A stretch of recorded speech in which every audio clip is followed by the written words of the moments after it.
Naples is intense. It's only right that its football club Napoli should be able to fall back on one of the most relentless and passionate fan bases in world football. Seriously, support for Napoli is seismic. It has been noted that the team's ultras can create minor earthquakes with their sound and frenzy. As they clasp onto a third Serie A title in 2023, it is well worth reflecting on how a club with a fairly humble background managed to rise, fall, and rise once more to claim glory, and with the aid of a footballing god. Officially founded in 1926, Napoli's true origins stretch back to just after the turn of the century, but their modern-day success didn't find its roots until almost 50 years after their founding. Succeeding in Serie A, playing well, and claiming 2 Coppa Italia trophies during the 60s and 70s, stability was there, success was coming, and the fans knew it. The one man who would represent them to the world wasn't Neapolitan, but Argentinian. Glory arrived in a tidal wave with Diego Maradona. Before Napoli, Maradona left Argentina to play for Barcelona. His time at the Nou Camp burned quickly and ferociously. Maradona certainly made an impact. 2 seasons, dozens of goals, and plenty of controversy. By 1984, it was rumoured he'd fallen in with a bad crowd, and what would turn out to be his final game in a Barcelona shirt, he knocked out an opponent in a cup final. The Catalan Giants were stuck with a player who was brilliant, yet one they couldn't really work with.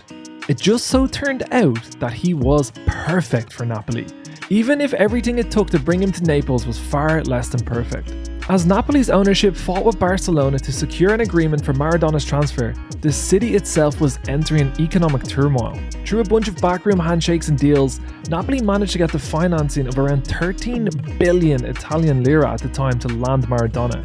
Local newspapers slammed club ownership, but even with the money on the table, they still had to do something drastic to land Maradona to try and bring some joy to Naples. Fans of the club were desperate for that joy. When rumours that a deal being struck for Maradona had hit a snag, fans went on hunger strike. They even tried to crowdfund the transfer. They saw themselves in Maradona. Their passion was matched by the owner. Corrado Furlano led Napoli's ownership at the time and made some reckless decisions born by a true passion and lopsided love for the club. He wanted his club desperately to land Maradona, no matter what.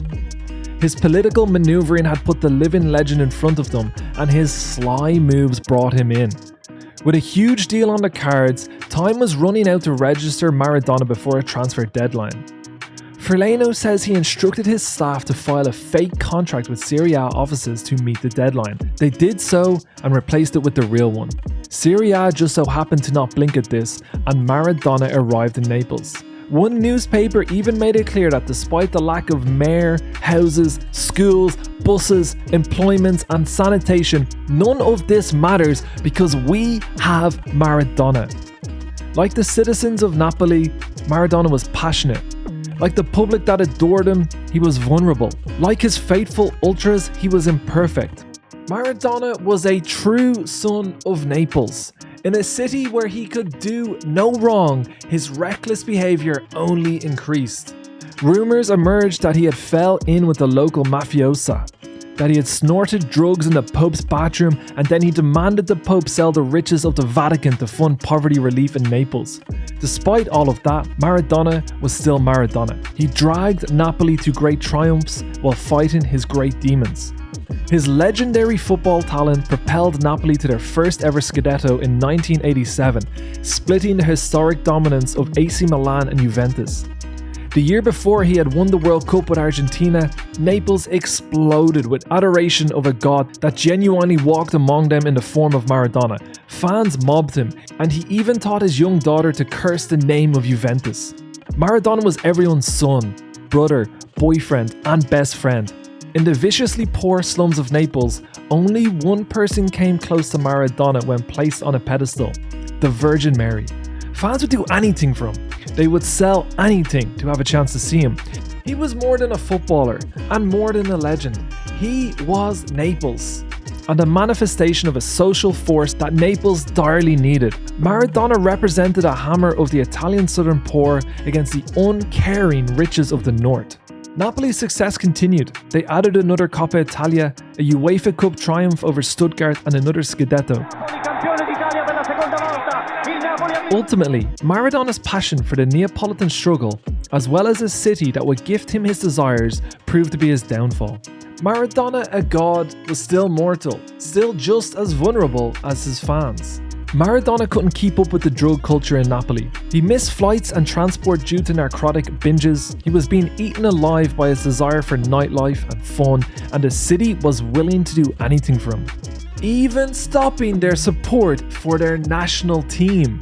In 1990, Maradona's Argentina came up against Italy in a World Cup semi-final, and Maradona pleaded with Naples to lend him support by putting torch to Italy's political north-south divide.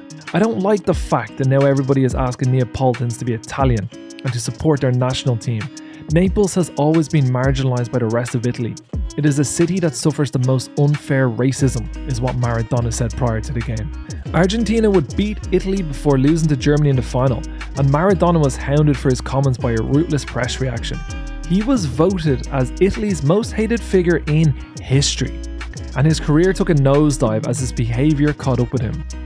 Naples' passion could not save Maradona from his own actions.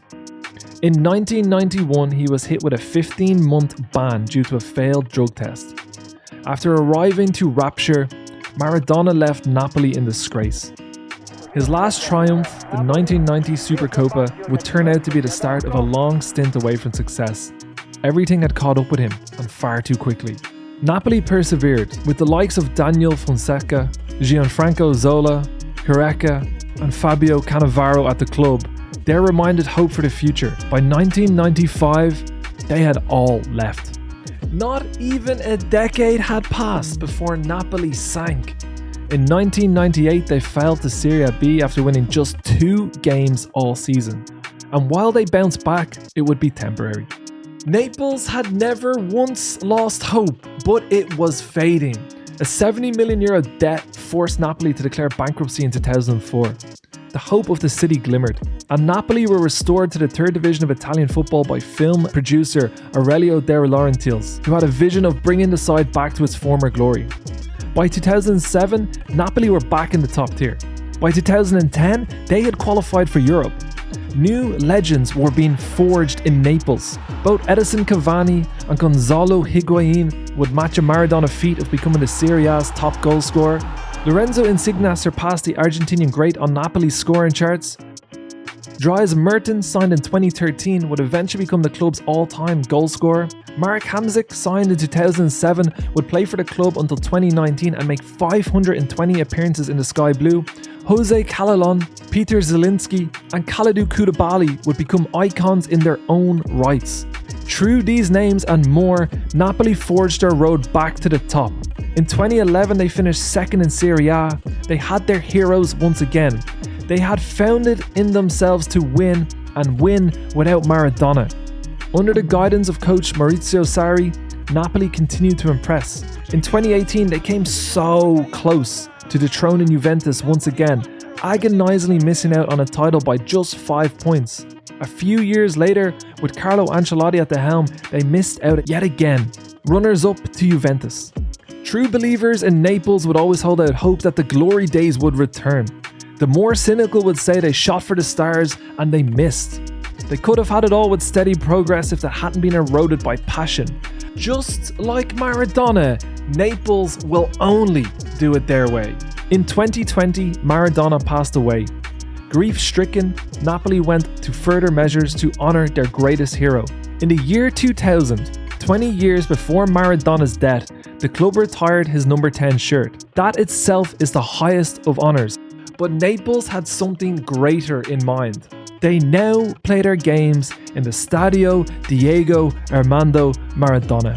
And that great name will be granted another title when Napoli tour their latest triumph. Their club has secured their first Scudetto without them, but it will always be in his memory. Every single thing that Napoli win will be down to the burning passion of the city, its fans and the players it infects.